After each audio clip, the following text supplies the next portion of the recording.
여러분 한 주간 평안하셨죠? 오늘은 2020년 마지막 소율이 문답입니다.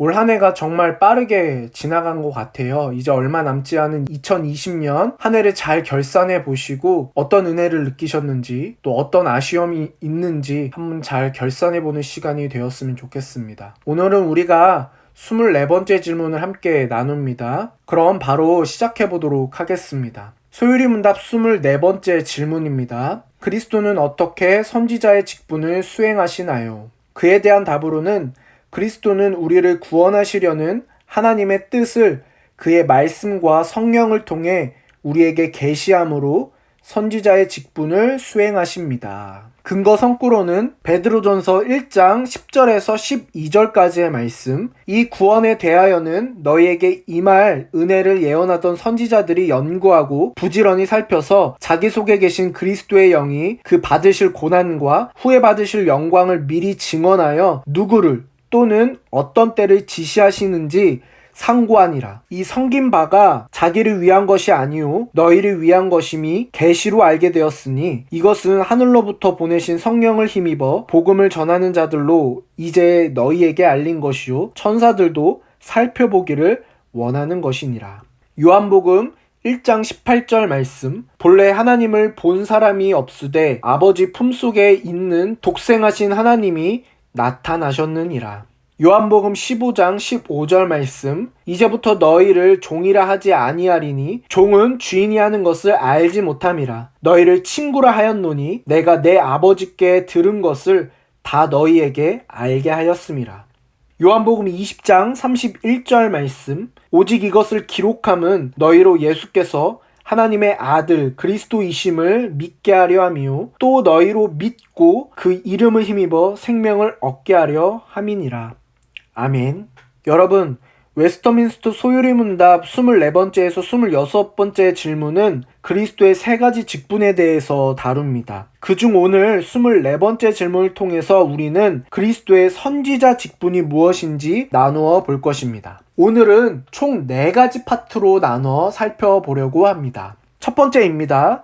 선지자의 직분입니다. 선지자로 번역된 영어 프라핏은 예언자라고 번역할 수 있습니다. 이 예언자를 한자로 표현하면 화면에 보시는 것처럼 2가지로 볼 수 있는데 이것 중 어느 것이 맞을까요? 앞에 나와 있는 한자는 미리 예라는 한자입니다. 이 미리 예는 일기예보와 같은 단어에 쓰입니다. 반면 뒤에 있는 한자는 미리라는 의미로 사용되기보다는 맡기다 라는 본래 뜻이 있습니다. 예를 들어 예금 같은 단어에 쓰여집니다. 성경에 있는 예언자는 전자에 있는 예언자가 아니라 후자에 있는 예언자입니다. 성경의 예언자들은 말씀을 맡아 전한다는 의미의 예언하는 사람들이지 미래에 있으리를 예언하는 사람들이 아니기 때문입니다. 신약 성경에서 선지자에 해당하는 그리스어는 프로페테스입니다. 여기에 사용된 전치사 프로는 시간상으로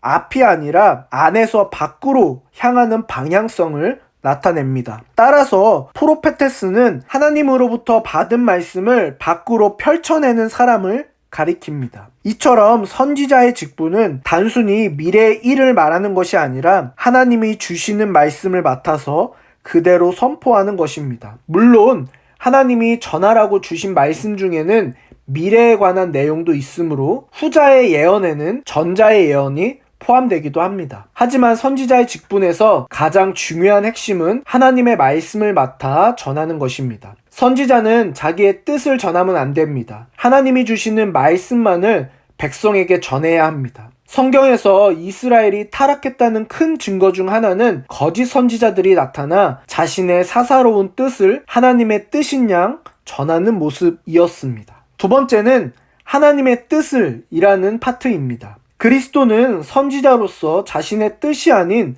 하나님의 뜻을 전하고 행하기 위해 이 땅에 오셨습니다. 예수님은 다음과 같이 말씀하셨습니다. 내가 하늘에서 내려온 것은 내 뜻을 행하려 함이 아니요 나를 보내신 이의 뜻을 행하려 함이니라. 스스로 말하는 자는 자기 영광만 구하되 보내신 이의 영광을 구하는 자는 참되니 그 속에 불의가 없느니라. 아버지여, 만일 아버지의 뜻이거든 이 잔을 내게서 옮기시옵소서. 그러나 내 원대로 마시옵고 아버지의 원대로 되기를 원하나이다. 아멘. 구약의 선지자의 직분에 해당하는 신약의 직분은 교회에서 가르치는 일을 맡은 목사라고 할 수 있습니다. 목사 또한 자신의 뜻이 아니라 하나님의 뜻을 설교와 성경 공부 시간에 전해야 합니다. 성도들은 목사의 설교와 가르침을 단순히 개인의 것으로 여기면 안 되고 하나님이 목사를 세우시고 그 목사를 통해 하나님의 뜻을 전하시는 줄 알고 진지하게 받아들여야 합니다. 우리는 구약시대 타락의 큰 특징이 선지자가 하나님의 말씀을 전하지 않은 사사로운 뜻을 전한 것이었음을 명심해야 합니다. 또한 예수 그리스도의 선지자 직분을 받아들이고 예수님이 선지자로서 하나님의 뜻을 전하신 내용이 기록된 성경 말씀을 듣고 공부하는데 열심을 내야 합니다. 세 번째 파트입니다.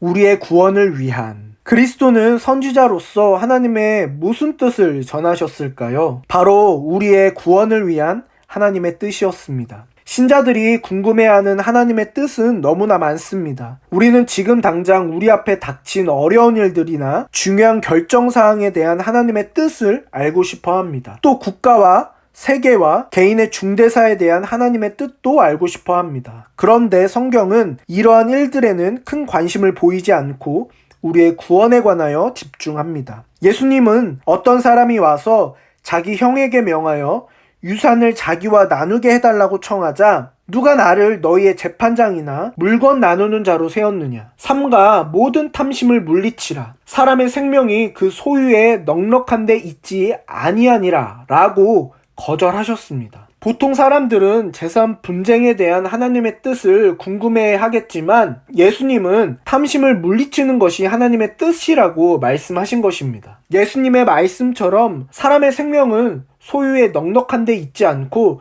탐심으로 대표되는 죄의 문제를 해결하는 데 있습니다. 그리스도는 바로 이 인간의 전 속성의 부패 문제를 해결하시기 위해 이 땅에 오셨습니다. 선지자이신 예수님은 그 사실을 사람들에게 알리신 것입니다. 예수님의 말씀과 행하신 일들은 모두 우리의 구원에 집중되어 있습니다. 사실 인간사의 모든 궁금증과 염려는 기본적으로 구원 내에 연결되어 있습니다. 우리의 구원에 대한 하나님의 뜻을 아는 것이야말로 인생의 재반 문제를 바라보는 올바른 관점과 지혜의 근원이 되기 때문입니다. 우리가 사는 사회는 정치와 경제, 교육과 복지 등의 측면에서 수많은 문제를 가지고 있습니다. 우리들은 이러한 문제들을 근본적인 측면에서 바라볼 줄 알아야 합니다. 참된 그리스도인은 현실 문제를 등한시하고 천국만 바라보는 존재가 아닙니다. 오히려 하나님의 말씀에 따라 현실 문제의 원인을 인식하고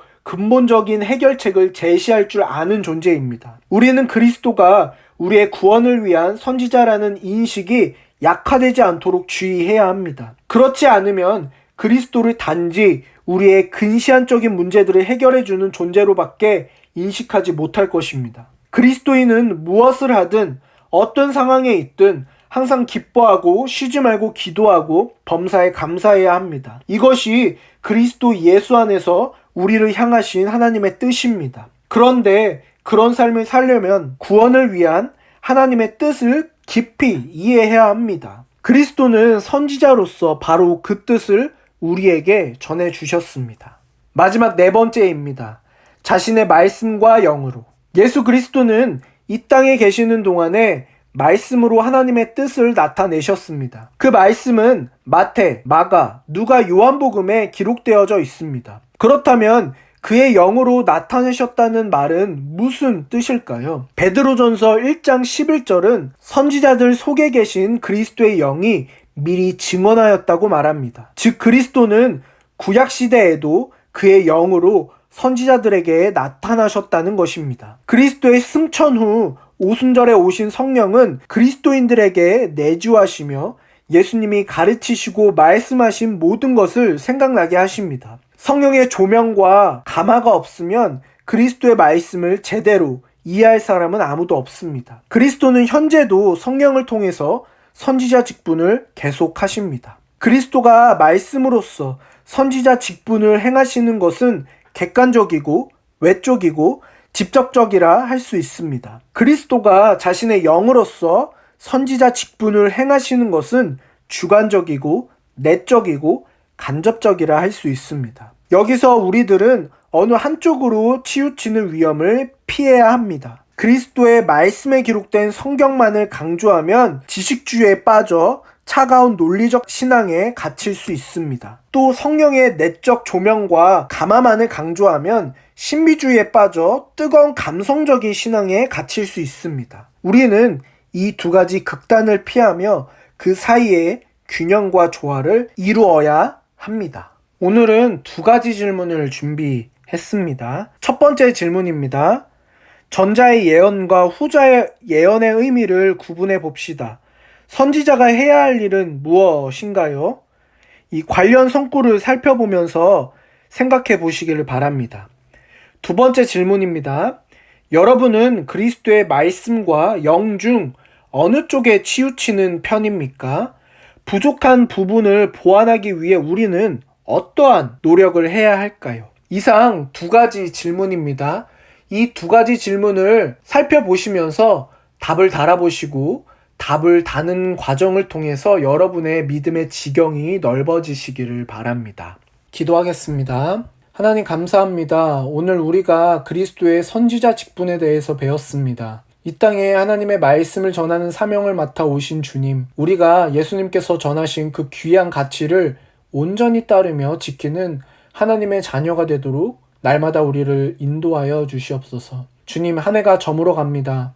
올 한 해를 돌아보게 하시고 돌아보며 하나님께서 우리에게 베풀어 주신 은혜를 되돌아보게 하시고 또 우리의 부족하거나 주님 앞에 온전하지 못한 모습이 있었다면 반성하고 결단하는 시간을 가질 수 있도록 도와주시옵소서. 남은 한 해에 잘 마무리할 수 있도록 주님 인도하여 주시옵소서. 예수님의 이름으로 기도합니다. 아멘. 여러분, 한 해 마무리 잘 하시고요. 새로운 해에 뵙도록 하겠습니다. 항상 건강하시고 평안하십시오.